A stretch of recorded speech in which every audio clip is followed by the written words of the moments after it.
pagtatag ng katarungan nang gumaling ang aming bayan. Pinapanalangin namin ang lahat ng magiging senator judges at lahat ng opisyal sa parating na impeachment trial. Naway ang magiging pasya, bawat pasya namin ay nakatuntong sa katotohanan, ebidensya at konsensya. Panginoong Diyos ng katarungan, gabayan niyo kami sa paglilitis na haharapin upang masagot ng tama ang mga tanong na sino ba kami bilang mga Pilipino, bilang isang bayan? Patas ba ang batas dito sa lupang hinirang o kalasag lamang ng makapangyarihan? Tulungan niyo po kaming gawing daan din ito tungo sa katarungan at katotohanan para sa bawat Pilipino, lalo na sa madaling apihin at abusuhin. Panginoong Diyos ng kasaysayan, tulungan niyo po kaming sagutin ang hamon ng panahon at unahin ang interes ng bayan at hindi ng sarili. Tulungan niyo po kaming bigyang bigat ang hatol ng kasaysayan at hindi ng politika. Salamat sa maraming pagkakataon niyo ng pagsagip sa amin sa tila tiyak na kaguluhan at sakuna. Panginoong Diyos na habag, katarungan at kasaysayan, habang nagaganap ang paglilitis, ingatan niyo ang aming bansa laban sa puot, karahasan at kaguluhan, ang galit po ng taong bayan. Gawin po ninyong matinding paghahangad sa katotohanan, sa katarungan, hindi sa paghihiganti. Magtaas po kayo ng mga pinunong naunawaan na ang tungkulin sa bayan ay sagrado, ng mga pinunong tunay na pastol, naglilingkod, hindi inaabuso ang kapangyarihan. Padaluyin ninyo ang katarungan sa Pilipinas na parang ilog at ang katwiran na parang batis na hindi natutuyo. Sa inyong habag ang paglilitis na ito, gawin niyo pong simula ng pagbabago tungo sa katapatan, pananagutan, paghilom ng aming bayan. Sa inyong banal na pangalan, kami ay nananalangin. Amen. Thank you, Senator Pangilinan. The Servus Dei Vocal Ensemble will lead us in the singing of the Philippine National Anthem. The group will also render a song entitled Bagani after singing the National Anthem.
Thank you very much, Servus Dei Vocal Ensemble. Much appreciated.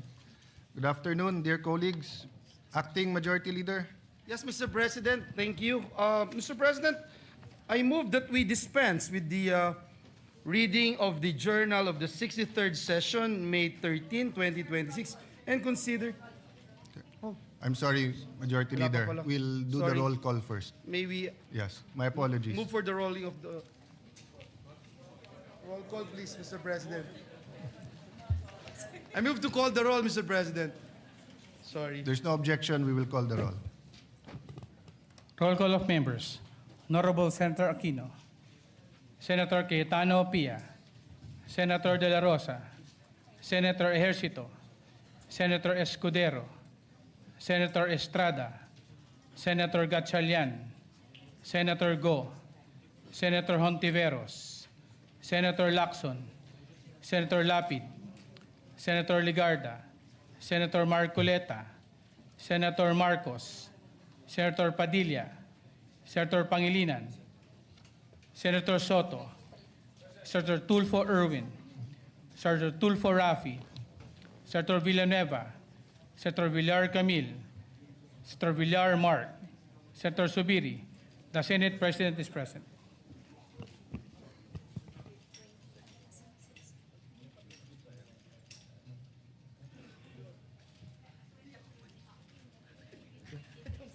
With 23 senators, Senator Bato is absent? Okay, with 23 senators present, the chair declares presence of a quorum. Thank you, Mr. President. Before we proceed, may I just be allowed to recognize guests from the gallery, guests of Senator Ligarda, Mayor Mar Mission of San Remigio Antique. Mr. President. Mr. President, at this juncture, we would like to, first of all, put on record our sincerest thanks and gratitude for the valuable contribution of our Secretary General of the Senate. And I've seen firsthand his sacrifices and willingness to walk the extra mile just to preserve the dignity of the institution. So we just want to put that on record. At the right time, I think we should honor him with a resolution. Yes. And is he also the first to be a SecGen of both the House and the Senate? And to be fair, he actually resigned right away. I asked him to continue. And actually, I'm asking him to continue in a different manner. But dear colleagues, the SecGen Mendoza did a great service to both houses. We and I'd wanted like to put on recognize- record, the name is Dong Mendoza, Yes. former congressman of the great province of Batangas. And with that, Mr. President, and following the relinquishment of the position by our former Secretary of the Senate, I move that we proceed to the election of a new Secretary of the Senate. So move, Mr. President. Yes. I consulted the minority leader, and because the SecGen will also be the clerk of court of the impeachment proceeding. So there are no objections. We will proceed. Thank you, Mr. President. Mr. President, in accordance to Rule 2, Section 2 of the Rules of the Senate, may I respectfully nominate Jose Luis Garcia Montales as the new Secretary of the Senate. So move, Mr. President. Is there any objection? Hearing none.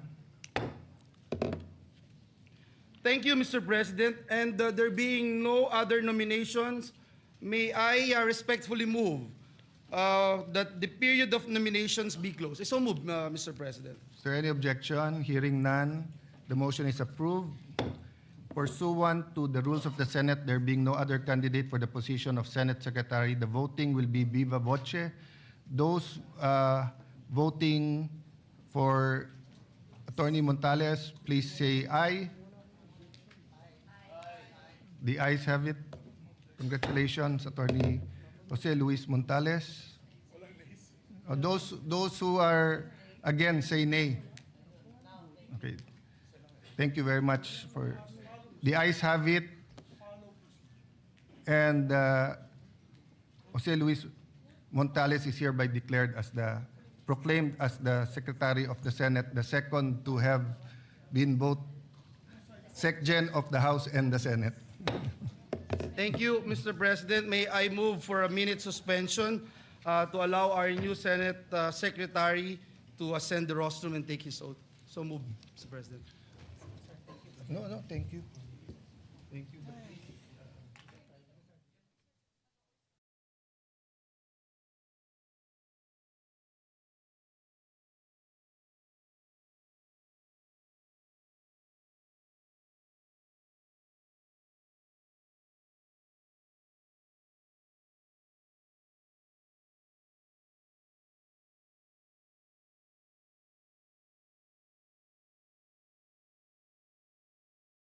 Wala si Ses. Konti. Okay.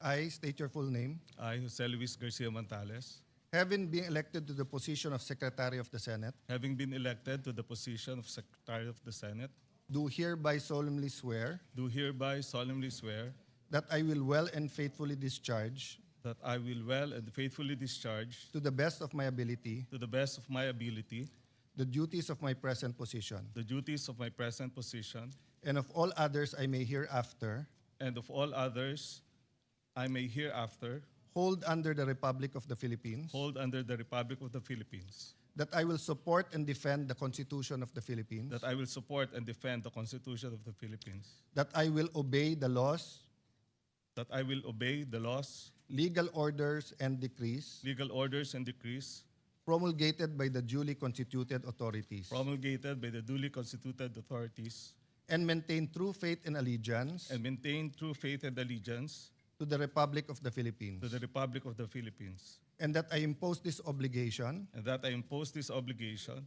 upon myself voluntarily, upon myself voluntarily, without mental reservation without mental reservation or purpose of evasion. or purpose of evasion. So help me God. So help me God. Thank you, Pia.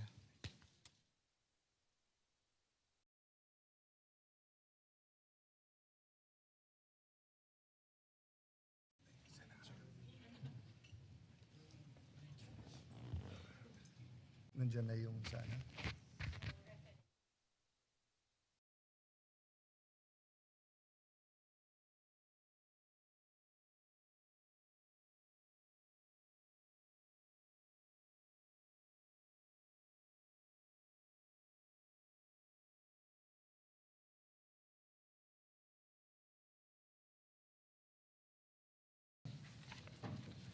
Hearing none, the motion is approved. Mr. President, at this juncture, I move that we proceed with the reference of business. Is there any objection? If not, the motion is approved.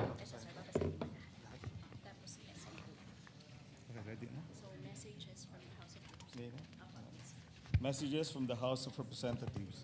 Letter from the House of Representatives transmitting to the Senate 27 copies of Committee Report number 261 on House Resolution number 989 titled Resolution Setting Forth the Articles of Impeachment against Vice President Sara Z. Duterte, together with the annexes thereto, and 27 USB devices containing file copies of the above.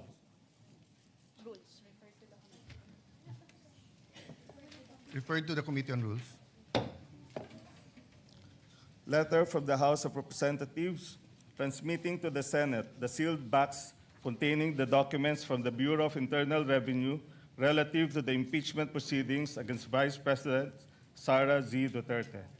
Referred to the Committee on Rules. Letter from the House of Representatives informing the Senate that, in accordance with Section 16, Rule 6 of the Rules of Procedure in the impeachment proceedings of the House of Representatives, 20th Congress, Representatives Luis Ro, Ridon, Gutierrez, Zamora, Defensor, Diokno, De Lima, Bagao, Flores, Suwan, and Chua have been elected as prosecutors in the impeachment trial against Vice President Sara Z. Duterte. Referred to the Committee on Rules.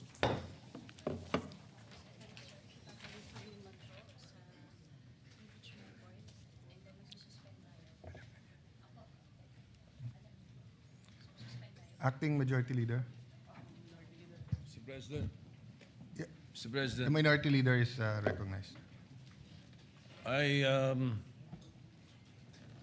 heard, and we saw the notice, the message from the House of Representatives, and you have referred the articles of impeachment to the Committee on Rules. May we know if we have already constituted the Committee on Rules? The Committee on Rules is in the acting capacity. So in accordance with Section 19, the same members and Senator Villanueva. Actually, for your information, Minority Leader, we were in caucus and wanted to meet also the minority to start reading the committee chairmanships, but we thought it prudent to convene the court first, and then when we remove our, after we convene the court and suspend, we can go back into session to start reading the committees. So I take it that right now the chairman of the Committee on Rules is in an acting capacity. Yes, Senator Villanueva. And an the acting. membership at this point would only be the ex officio members. And the members before the all positions were declared holdover vacant. from the previous, yes, in accordance with Section 19. Will you refresh me with Section 19, Your Honor, Mr. President? Because Yes, yes. And to be fair, because in that Senator case- Pangilinan has a interpretation question. That's why we referred this to the Committee on Rules. Okay. The chairman and the members of the permanent committee shall commence in the exercise of their duties upon election. They shall cease when their successors shall have been elected or designated. So since we have not yet elected or designated their successors, except for the majority leader, our interpretation that it continues. But Senator Pangilinan did bring up the seeming conflict that if it's all seats vacant, then it's Yes, vacant. But precisely. then my initial statement was that you harmonize the rules, and if you harmonize it with pragmatically with what's happening, then we should never have a complete vacancy. Having said that, it is with the Committee on Rules, but I don't think Senator Villanueva scheduled it for hearing until we have the permanent members, just to be sure. And we hope to start doing that this afternoon. we will accept that for now, Mr. Yes. President. Thank you, Minority Leader. We make a note of the manifestation. Thank you. And I will note and recognize not only your observations today, but the observation of Senator Pangilinan. And if we need to clarify later on, it'll be a good opportunity for us to look at the rules, given the 1392 present setup, unless we are overtaken by events. Yes. Okay. Majority Leader?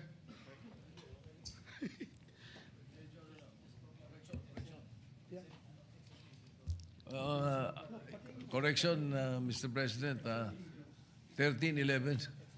Yeah, well, it hasn't been corrected because Senator Subiri and Senator JV said that they are independent, but same with Senator Pia and I, we started out independent, and then Senator Subiri asked us if for the purposes of we can join the majority. So it's their choice if they remain minority or they join the majority, or if you can get 2 more members, then you will be the new majority. Yes, Mr. President. Mr. President, may I? Of course. Former Senate President Dubiri. Thank you very much, Mr. President. I would like to be associated with the minority bloc, Mr. President, if I may. Binatikos nga ako nila, sabi nila na ako ko'y nag-fence-sitting at nag-abstain. Nag-abstain lang ako para have a free hand to vote on which issue that I think is important for the Filipino people. But when it comes to the organization, I would like to associate myself with the minority, Mr. President. Thank you. Thank you, Senator Subiri. Yes. So, Senator Ejercito would also like to manifest. Yes, first of all, Mr. President, I'd like to thank Mr. President for the trust and honor that I was offered to become the majority leader. But as I have mentioned to you personally, that as of this time, I would rather maintain my independence, and with what is happening all over, I think I will be able to perform my task very well and my pet programs very well as an independent. But again, nonetheless, Mr. President, I would like to thank you for the trust and confidence. Being majority leader is a very of course, it's one of the most powerful, we would say, position in the Senate. But I guess I have at this point I would like to maintain my independence. Mr. And President. I also understand. I also recognize that you will say that you will be our number 14, but until the time that we vote, any member, we have to respect their decision and always ascribe good faith. So we will continue to be good friends despite the political divisions or the nomenclature of who is in the majority or the minority. So for the purposes of today to the future, and unless a change is made, will you be an independent or will you be with the minority? Yes, for now, Mr. President, I'll be with the minority. Okay. But again, I would like to thank you for Yes. that and for the respect. And we will all still be friends no matter what. Thank you, Mr. Thank you, President. Senator Ejercito. So the Secretariat has that noted, and we can now compute the membership at a 13-11 proportion. So that we do not, we're not accused of any delay. Acting Majority Leader, what's your pleasure Yes, Mr. about the President. articles of Yes, impeachment? yes, that Mr. has been President. Just to referred? put on record, as Senator JV made mention, this his statement is for the purposes of proportional representation in the membership of committees. Also, Mr. President, Senator Lacson asked this representation to put also on record the membership of the Senate Committee on Rules or ex officio members would have to be the new ex officio members. So just to put Yes. that on record, Mr. President. That's a correct observation Yes. from Senator Lacson. Thank you. Mr. President, with the permission of the body, the articles of impeachment have been referred to the Committee on Rules. May I respectfully move to refer the articles of impeachment to the impeachment court. I so move, Mr. President. Is there any objection? There's no objection. It is so referred. Mr. President, may I move that we suspend the session to convene the impeachment court. So move, Mr. President. If there's no objection, we will suspend and convene the impeachment court.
Aquino, Cayetano Pia, De La Rosa, Ejercito, Escudero, Estrada, Gatchalian, Go, Ontiveros, Lacson, Lapid, Legarda, Marcoleta, Marcos, Padilla, Pangilinan, Soto III,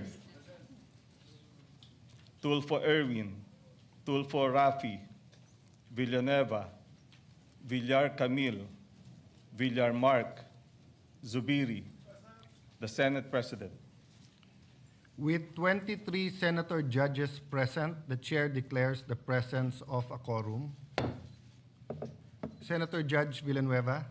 Yes, Mr. President, Sir Presiding Officer, may we request Senator Judge Camille Villar to ascend the rostrum to administer the oath of the Senate President.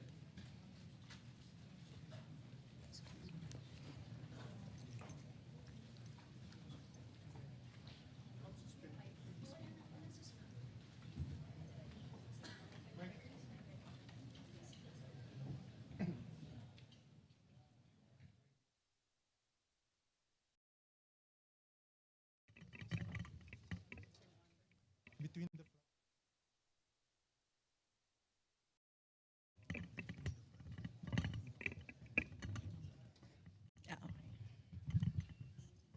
Anytime.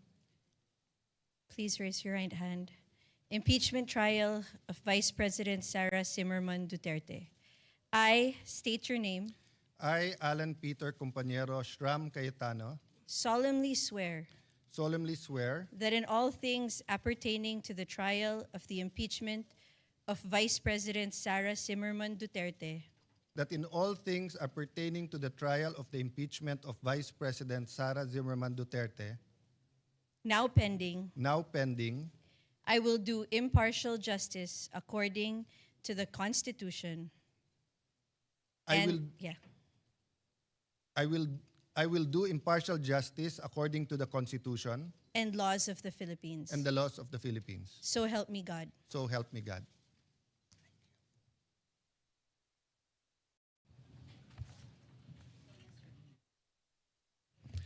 At this time, I will administer the oath of each of the senator judges in the chamber in conformity with Article 11, Section 3, Paragraph 6 of the Philippine Constitution and Rule 3 of the Senate Rules of Procedure on Impeachment Trials. May we request everyone to rise. Same oath, no? Same oath. So, same.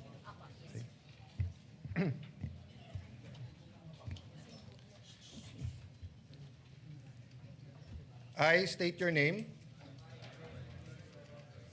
Solemnly swear that in all things appertaining to the trial of the impeachment of Vice President Sara Zimmerman Duterte,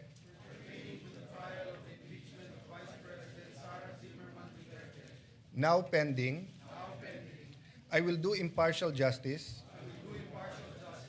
according to the Constitution and the laws of the Philippines. So help me God.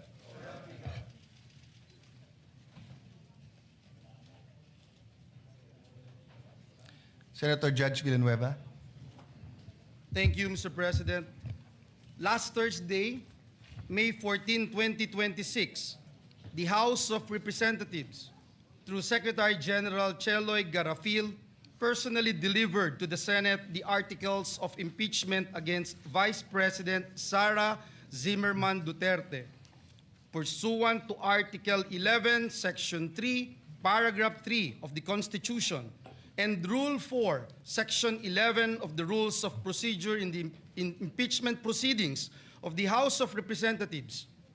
Earlier today, the articles of impeachment were referred to the Committee on Rules and consequently to the Senate sitting as an impeachment court. Mr. President, the articles of impeachment against Vice President Sara Zimmerman Duterte with its annexes are now presented to the court for proper disposition and action. The same is duly noted and made of record.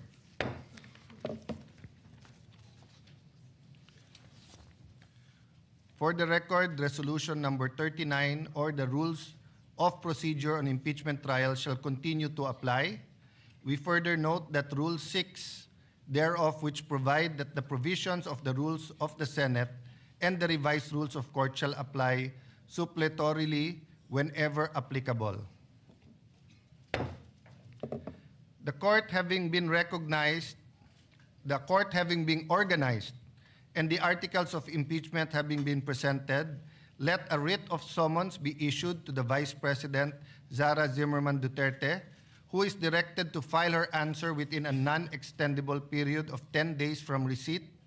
Pursuant to Article 7 of the Rules of Procedure of Impeachment Trial, she is directed to appear before the Session Hall of the Senate of the Philippines upon notice.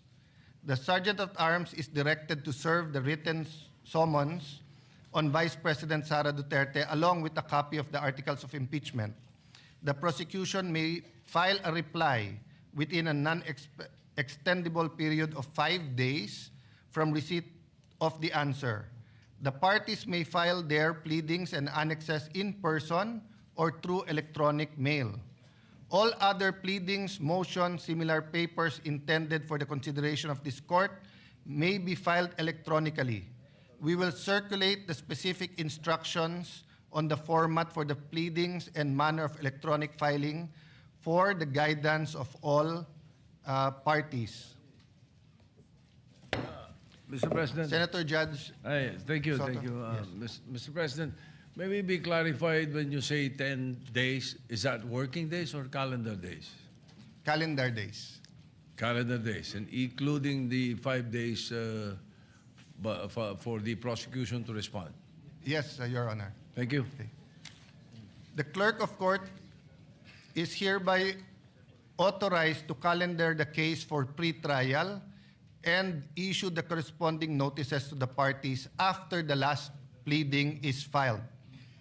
Upon conclusion of the pre-trial, the trial proper shall commence on a date and time fixed by the court, of which the parties shall be duly notified. I approached members of the minority of the Senate, and then later on I will approach the senator judges that we will fix the calendar together, and in pursuit of impartial justice, we will come up with a impeachment calendar that is fair to the prosecution and to the defense, and will allow us to continue to function in the legislative side of our work.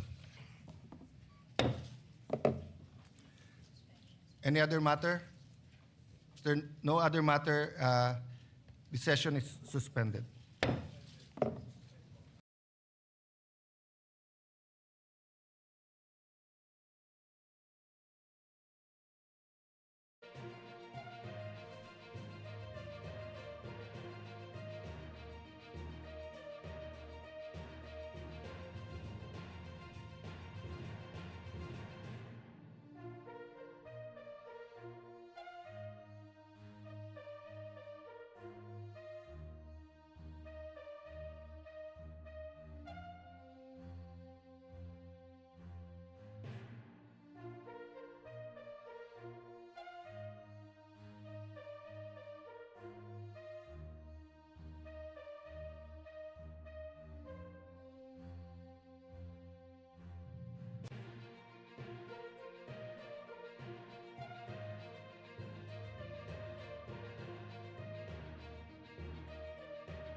of the body and pursuant to Rule 10, Section 13 of the Rules of the Senate, may I respectfully move to elect the chairpersons of the Senate permanent committees.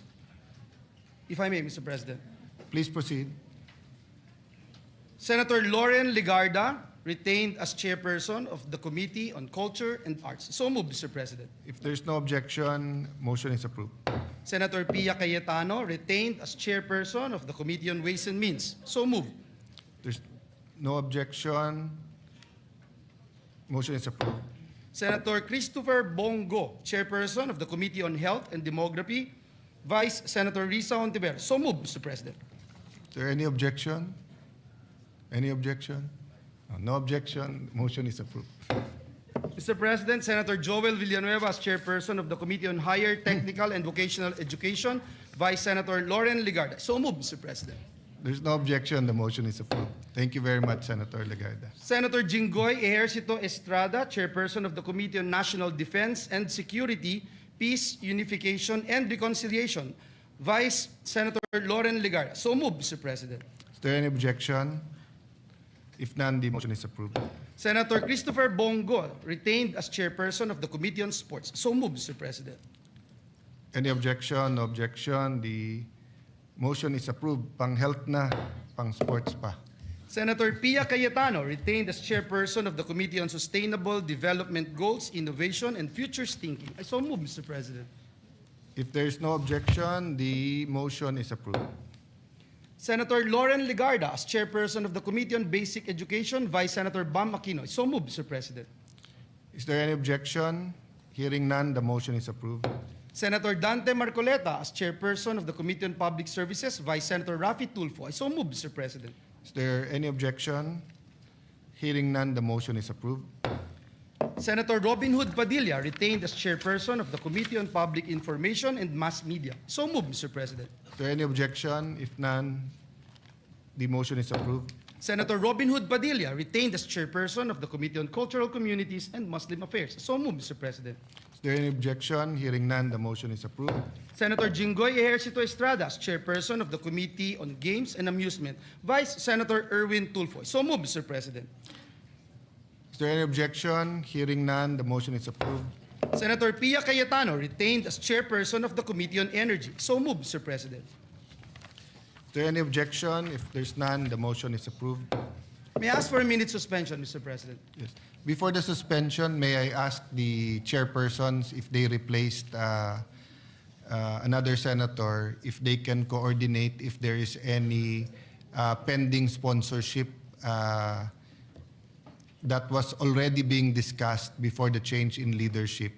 We actually have a weekly agenda, and as much as we can pursue the original committee report and sponsorship, the leadership will greatly appreciate that. No? Session suspended for a minute.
Leader. Mr. President, Tomorrow, either people are waving to me or saying no, so maybe we can take it up no, tomorrow. Mr. President, I would gladly elect Mr. President with the indulgence of our colleagues and with the permission of the body, especially with our... Majority Leader, we'll just do it tomorrow. Oh, okay. Okay.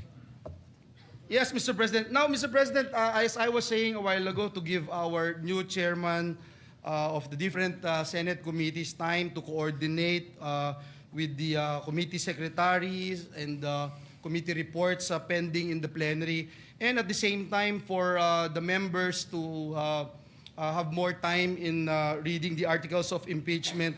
Mr. President, may I respectfully move that we adjourn the session until 3 o'clock in the afternoon of Tuesday, May 19, 2026. I so move, Mr. President. Is there any objection?